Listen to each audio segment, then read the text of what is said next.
نحمده ونصلي على رسوله الكريم أما بعد أعوذ بالله من الشيطان الرجيم بسم الله الرحمن الرحيم وإذ قال إبراهيم رب اجعل هذا البلد آمنا واجنبني وبني أن نعبد الأصنام وقال الله تبارك وتعالى في موضع آخر فاطر السماوات والأرض أنت ولي في الدنيا والآخرة توفني مسلما والحقني بالصالحين. ومن دعاء النبي صلى الله عليه وسلم يا مقلب القلوب ثبت قلبي على دينك. صدق اللہ العظیم وصدق رسولہ النبی الأمی الکریم. بزرگوں اور پیارے بھائیوں، آج کا دور ٹیکنالوجی کا دور سمجھا جاتا ہے. سائنس اور ٹیکنالوجی نے بہت ترقی کی ہے. طرح طرح کی ایجادات ہوئی ہیں. ایسی چیزیں جو پہلے ناپی اور تولی نہیں جاتی تھی وہ بھی اب ناپی اور تولی جا رہی ہے. آپ کی گاڑی کے ٹائر میں ہوا کتنی ہے وہ بھی آپ معلوم کر سکتے ہیں. اسپیڈ آپ چیک کر سکتے ہیں. ہوائیں کتنی تیزی سے چل رہی ہیں وہ بھی آپ چیک کر سکتے ہیں. لیکن اللہ تعالیٰ کی انسان پر نعمتیں کتنی ہیں وہ گنتی کر سکے ایسی کوئی مشین آج تلک بنی نہیں، کیونکہ اللہ تعالیٰ کی نعمتیں بے شمار ہیں. اور اللہ تعالیٰ کا چیلنج ہے قرآن پاک میں اور قیامت تک رہے گا وَإِن تَعُدُّوا نِعْمَةَ اللَّهِ لَا تُحْصُوهَا. اگر تم اللہ کی نعمتوں کو گننا چاہو تو نہیں گن سکتے، چاہے کیسی کیسی مشینیں بنا دو، لیکن اللہ کی نعمتیں کتنی ہیں آپ گن نہیں سکتے. ان تمام نعمتوں میں سب سے بڑی نعمت، سب سے زیادہ قیمتی نعمت کوئی ہے تو ایمان ہے. اللہ کی دی ہوئی نعمتوں میں سب سے بڑی نعمت ایمان، اس سے بڑھ کر کوئی نعمت نہیں.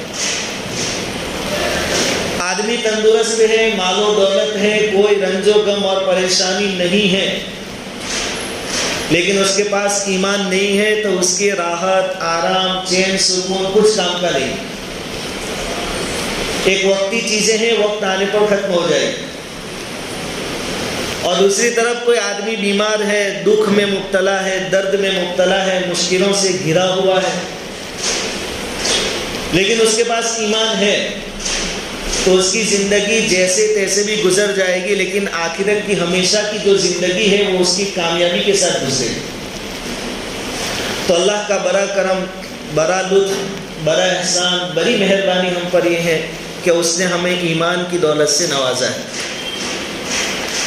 جیسے ایمان سب سے بڑی دولت، ایسے ہی ایمان سے پھر جانا، مرتد ہو جانا، یہ سب سے بڑا گناہ ہے. قرآن پاک میں اللہ تعالیٰ فرماتے ہیں وَمَن يَرْتَدِدْ مِنْكُمْ عَنْ دِينِهِ فَيَمُتْ وَهُوَ كَافِرٌ فَأُولَٰئِكَ حَبِطَتْ أَعْمَالُهُمْ فِي الدُّنْيَا وَالْآخِرَةِ وَأُولَٰئِكَ أَصْحَابُ النَّارِ هُمْ فِيهَا خَالِدُونَ. کہ اگر کوئی ایمان سے پلٹ گیا، واپس کافر بن گیا، مشرک بن گیا، تو اس نے ایمان کی حالت میں جتنے اچھے اعمال کیے تھے سب بیکار. ایک سزا تو یہ کہ زندگی بھر کے اعمال بیکار ہو گئے، کوئی ثواب نہیں ملے. دوسری سزا کہ اس کا ہمیشہ کا ٹھکانہ جہنم ہے، ہمیشہ اس میں رہے.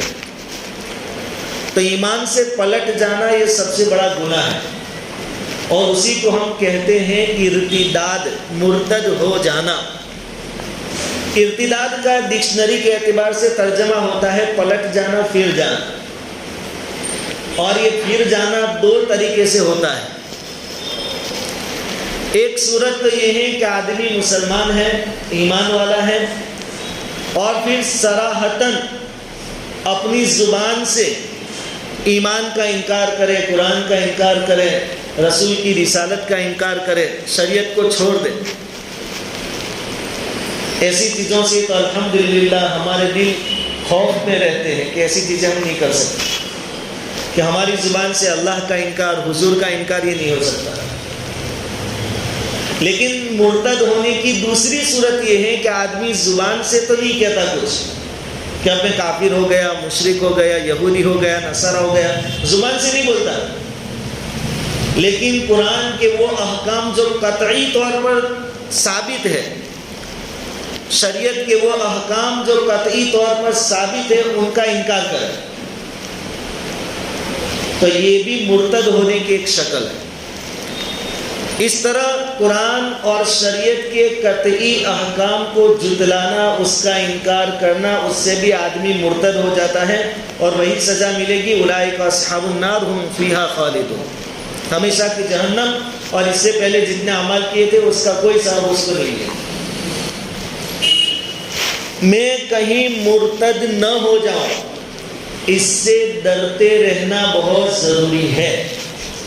انبیاء کرام کے علاوہ کوئی کسی کو بھی اللہ تعالیٰ نے یہ گارنٹی نہیں دی ہے کہ تم ایمان پر باقی رہو، کسی کے ایمان کی گارنٹی نہیں سوائے انبیاء کرام۔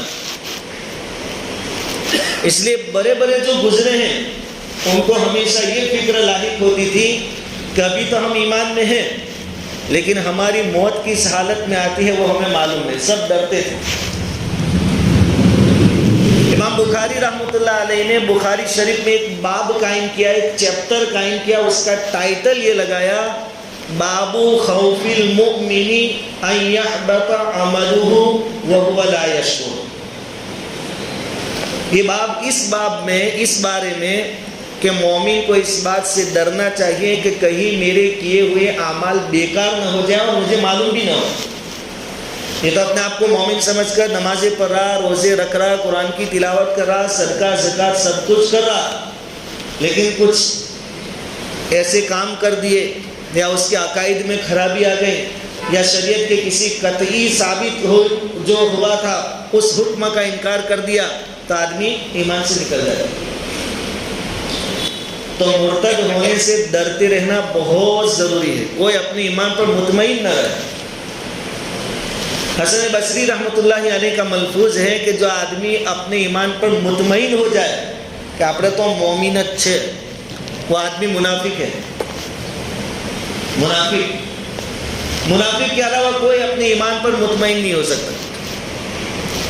انبیاء کرام علیہ السلام جن کے بارے میں تو اللہ تعالیٰ نے ان کے ایمان کی گارنٹی لے رکھی تھی، ان کے ایمان کی حفاظت کی، وہ خود ڈرتے تھے اس بات سے کہ کہیں ہم مرتد نہ ہو جائیں، حالانکہ ان کے ایمان کی گارنٹی اللہ تعالیٰ نے لے رکھی تھی۔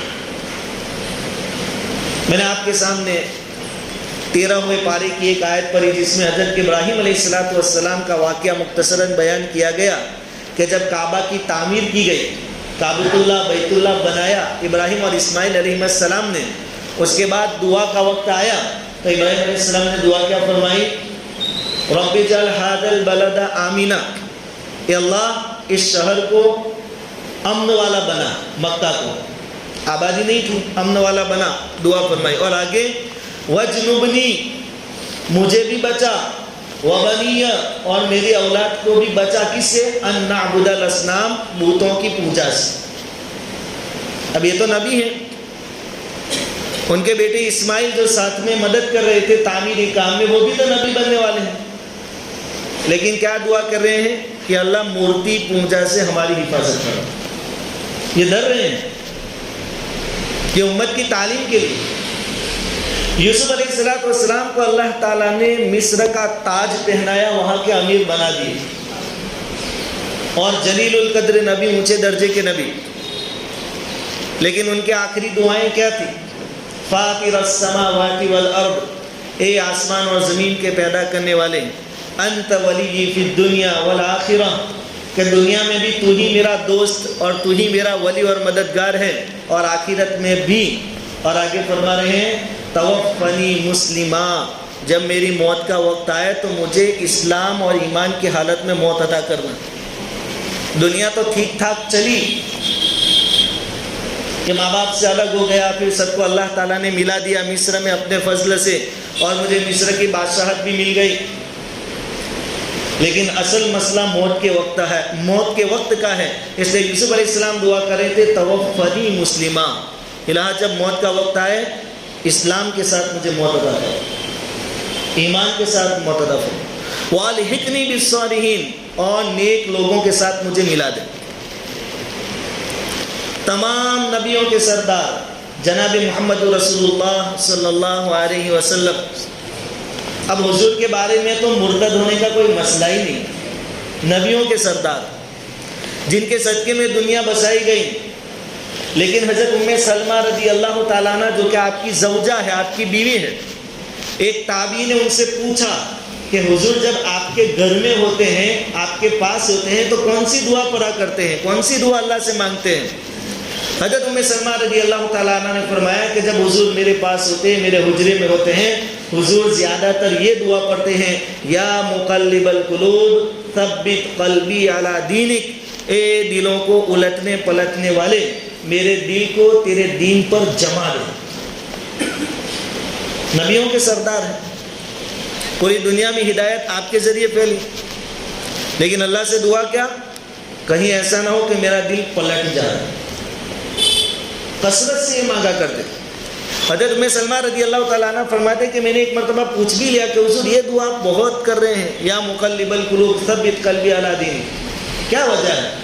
حضور صلی اللہ علیہ وسلم نے فرمایا کہ ام سلمہ، تمام انسانوں کے دل اللہ تعالیٰ کی دو انگلیوں کے بیچ میں ہے، وہ جدھر چاہے ادھر پلٹ دے۔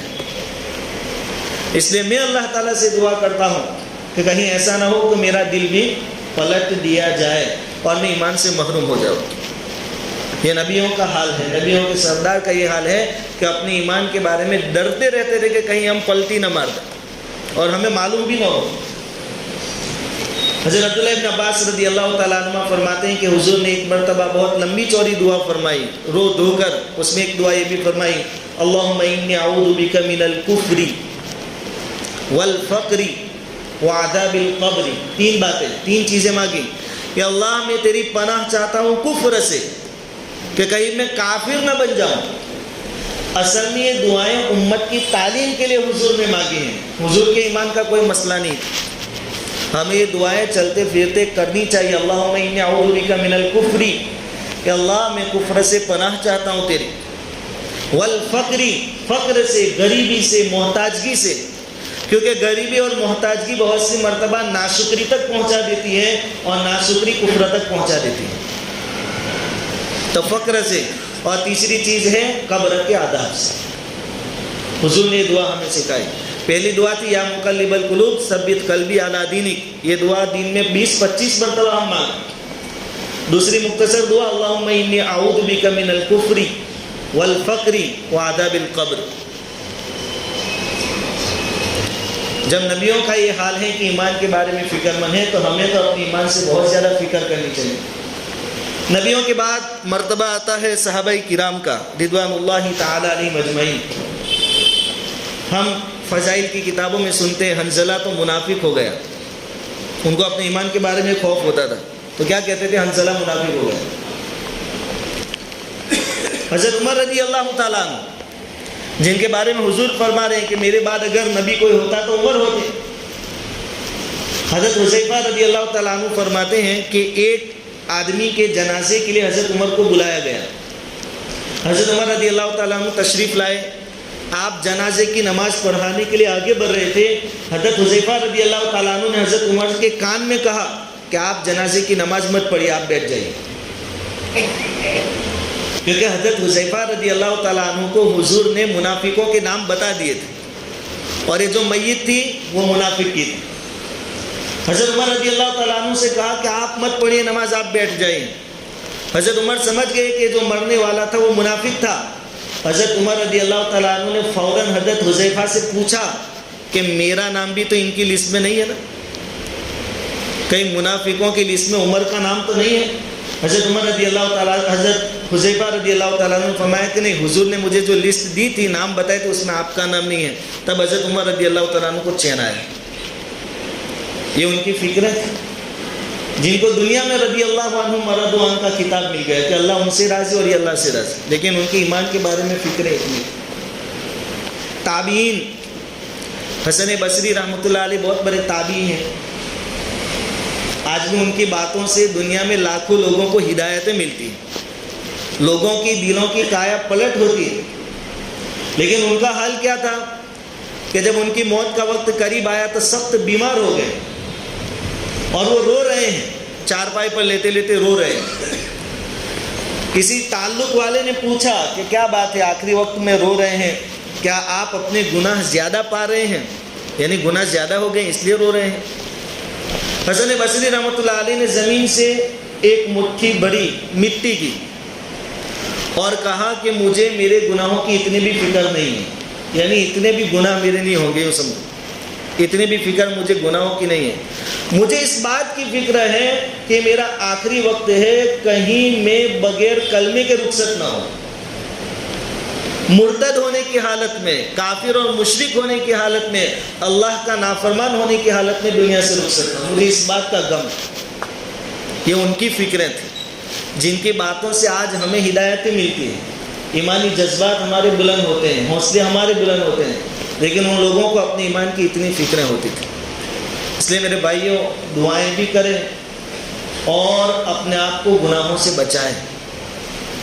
علماء فرماتے ہیں، کتابوں میں لکھا ہے کہ جب آدمی گناہوں پر اصرار کرتا ہے، لگا رہتا ہے تو ایسے آدمی کا ایمان آخری وقت میں چھین لیا جاتا ہے۔ دنیا والے تو سمجھتے ہیں کہ مسلمان تھا اور اس کو مسلمانوں کے قبرستان میں دفن کر دیتے ہیں، لیکن حقیقت میں وہ مسلمان رہتا نہیں ہے، اور گناہ پر اللہ رب العزت کی پکڑ فوراً نہیں آتی ہے۔ اللہ تعالیٰ کا سسٹم ترتیب وار کام کرتا ہے۔ شرک سب سے بڑا گناہ، اور فرعون نے شرک کیا تھا۔ فرعون نے تو اللہ کا انکار کر کے، اللہ کی خدائی کا انکار کر کے خود کے خدا ہونے کا دعویٰ کیا، انا ربکم الاعلی۔ اب یہ سب سے بڑا گناہ ہوا، لیکن اللہ تعالیٰ نے اس کو پکڑا نہیں فوراً، اس کو بھی مہلت دی، موقع دیا، چانس دیا، بلکہ اس کو سمجھانے کے لیے موسیٰ علیہ السلام کو بھیجا، جاؤ اس کو سمجھاؤ۔ موسیٰ علیہ السلام جب پہنچے تو اس نے دلیل مانگی، نشانی مانگی کہ بتاؤ تم اللہ کی طرف سے آئے ہیں، کوئی نشانی۔ موسیٰ علیہ السلام نے وہی اپنا عصا نیچے رکھا، وہ اژدہا بن گیا، اور اپنی بغل مبارک میں سے ہاتھ نکالا، وہ چمکدار ہو گیا اور نشانیاں بتائی۔ اب یہ سدھرنے کا موقع تھا، لیکن اس نے نہیں مانا۔ اب دوسرا گناہ بھی ہو گیا، پہلے اللہ کا انکار تھا، اب اللہ کے نبی کا بھی انکار ہو گیا، لیکن اللہ تعالیٰ نے ایک مہلت اور دی۔ فرعون نے کیا کہا کہ یہ جادو ہے اور ہم بھی میدان میں جادوگروں کو لے کر آئیں گے۔ اللہ نے مہلت دی یہاں پہ، اللہ چاہتے تو وہاں پکڑ لیتے کہ پہلے میرا انکار کیا، پھر میرے نبی کا انکار، معجزے کا انکار، لیکن اور چانس دیا اللہ تعالیٰ نے۔ پھر میدان میں جادوگروں سے مقابلہ ہوا، جادوگر خود مسلمان ہو گئے۔ یہ تیسرا موقع تھا فرعون کے پاس، لیکن وہاں بھی اس کو ایمان نصیب ہوا نہیں۔ اس کے بعد اللہ تعالیٰ نے اس کو پکڑا، اور جب اللہ کی پکڑ آتی ہے اس کے بعد کوئی مہلت ملتی نہیں ہے۔ جب غرق ہونے لگا اس وقت کہہ رہا تھا کہ میں بھی اب مسلمان ہوں، لیکن وہ معتبر۔ ہم بھی اپنی زندگی کا جائزہ لیں، اللہ تعالیٰ بہت سی مرتبہ ہمیں سدھارنے کے لیے مہلت دیتے ہیں اور تنبیہ کرتے ہیں۔ کبھی کچھ چھوٹا موٹا ایکسیڈنٹ ہو گیا، کبھی کوئی بیماری آ گئی، آپریشن کی نوبت آ گئی، یا اللہ تعالیٰ تھوڑی رسی کھینچ کر دھیان دلاتے ہیں کہ گاڑی غلط لائن پر جا رہی ہے۔ کبھی کوئی بڑی مصیبت آ گئی، اولاد کے بارے میں، دھندے اور کاروبار میں نقصان ہو گیا، یہ سب اللہ تعالیٰ کی طرف سے تنبیہات ہے، وارننگ ہے۔ پھر اگر بندہ برابر اسی لائن میں آگے بڑھتا رہتا ہے اور توبہ نہیں کرتا اور گناہوں والی لائن سے پلٹتا نہیں ہے تو پھر اس کی پکڑ ہو جاتی ہے۔ اس لیے اپنے آپ کو گناہوں سے بچائے۔ گناہوں سے بچنے کے لیے ایمانی ماحول کا ہونا ضروری ہے۔ قرآن سنیں، ایمان پر کیا ملنے والا ہے، اللہ کے کیا وعدے ہیں وہ سنیں، حضور صلی اللہ علیہ وسلم کی حدیثوں کو سنیں۔ سب سے زیادہ مؤثر، کسی کو امپریس کرنے والا کوئی طریقہ ہے، وہ ہے گھروں میں دینی کتاب کی تعلیم۔ آپ گھروں میں تعلیم کا سلسلہ شروع کریں، اس کا ایک اثر ہے، اللہ تعالیٰ نے اس میں برکت رکھی، اثر رکھا۔ اپنے گھروں میں ماحول کو دینی بنانے کی کوشش کریں۔ جب گھر کے تمام افراد جمع ہو جائیں، دینی کتاب کی تعلیم، سب اس میں شریک ہو، مسجدوں میں تعلیم ہوتی ہو وہاں پیش کرے اپنے آپ. جمعہ کے بیانات میں ذرا جلدی آئے.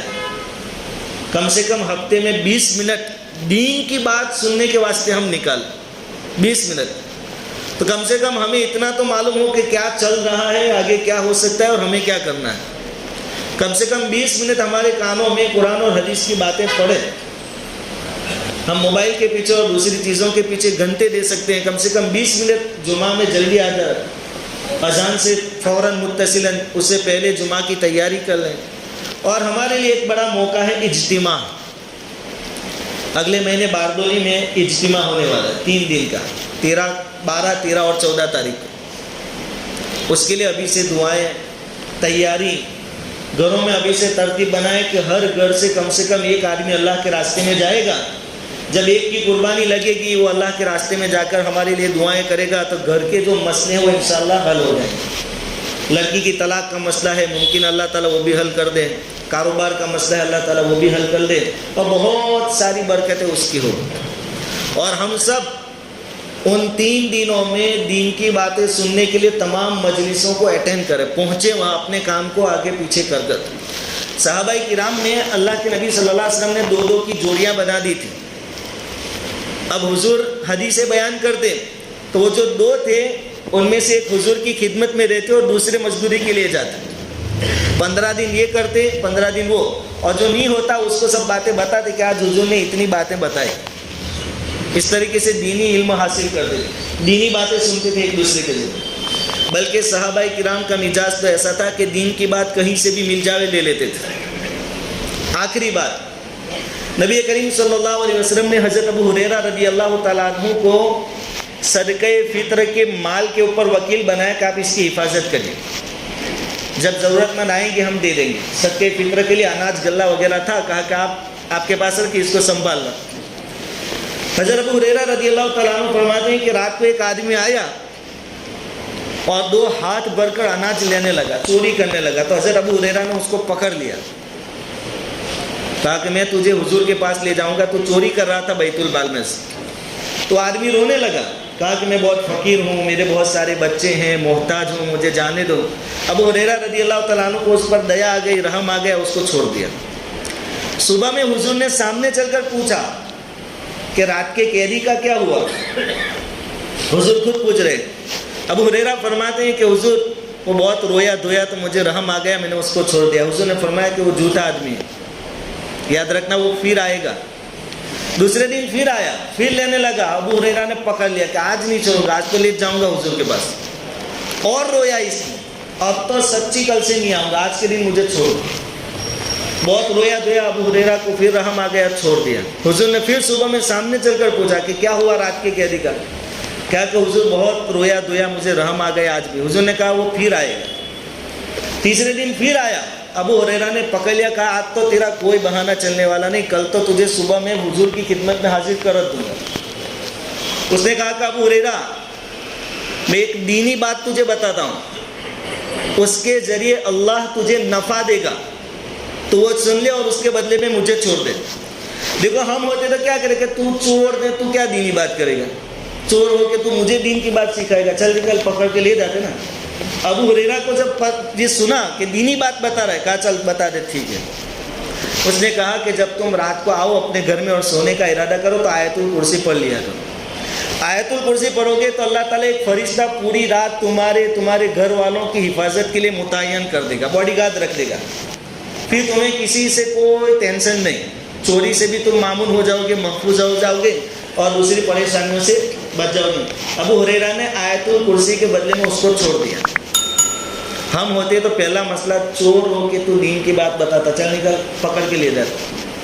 پھر حضور نے تیسرے دن پوچھا کہ ابو ہریرہ کیا ہوا. کہا کہ حضور آج کو لے کر آتا اس کو, لیکن اس نے کہا کہ ایک بات بتاتا ہوں جس سے اللہ تجھے نفع دے گا. حضور نے پوچھا کیا بتایا. کہا کہ آیت الکرسی کی فضیلت بتائی کہ پڑھ لیں گے تو چوری سے وغیرہ سے محفوظ ہو جاؤ گے. حضور نے فرمایا کہ وہ ہے جھوٹا, لیکن یہ بات اس نے سچ بتائی. تو ابو ہریرہ کو آیت الکرسی کی فضیلت شیطان کے پاس سے ملی. حضور نے بھی فرمایا کہ ابو ہریرہ جانتے ہو 3 دن سے وہ جو آتا تھا وہ کون تھا.